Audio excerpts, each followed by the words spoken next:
কৰা ভাল কামৰ ভিতৰত অন্যতম এটা কাম কৰিবলৈকে আপোনালোকৰ মাজত আহি উপস্থিত হৈ অত্যন্ত সুখী হৈছোঁ। আপোনালোক সকলোৱে জানে যে যোৱা এক সপ্তাহ ধৰি অসমৰ মাননীয় মুখ্যমন্ত্ৰী, অসমৰ মন্ত্ৰীসকল সকলোৱে সমষ্টিয়ে গৈ এই ৰেচন কাৰ্ড বিতৰণ কাৰ্যসূচীত অংশগ্ৰহণ কৰিছে।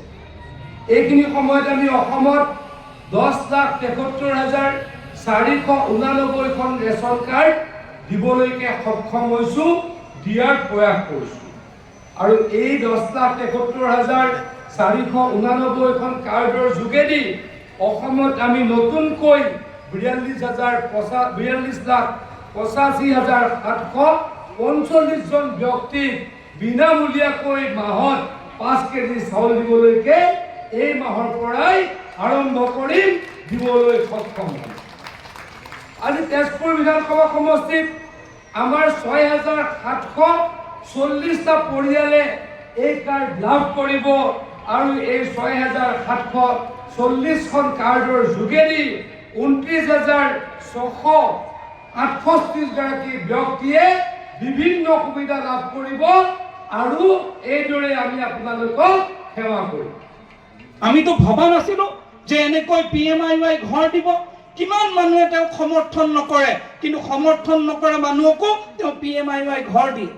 কিমান মানুহে সমৰ্থন নকৰে, তথাপিও তেওঁ ৰেচনৰ কাৰ্ড দিওঁতে কেতিয়াও মুখ চাই দিয়া নাই যে যোন দুখীয়া মানুহ তাক ৰেচনৰ কাৰ্ড দিব লাগে, যোন দুখীয়া মানুহ তেওঁক PMIY ঘৰ দিব লাগে, যিজন কৃষকে পাব লাগে তেওঁ কৃষক সন্মান নিধি আঁচনি পাব লাগে, যিটো ৰাস্তা বেয়া সেই ৰাস্তাত PMJSY ৰাস্তা যাব লাগে, যি মানুহৰ খোৱা পানীৰ ব্যৱস্থা অসুবিধা আছে তেওঁলোকক খোৱা পানীৰ ব্যৱস্থা কৰিব লাগে।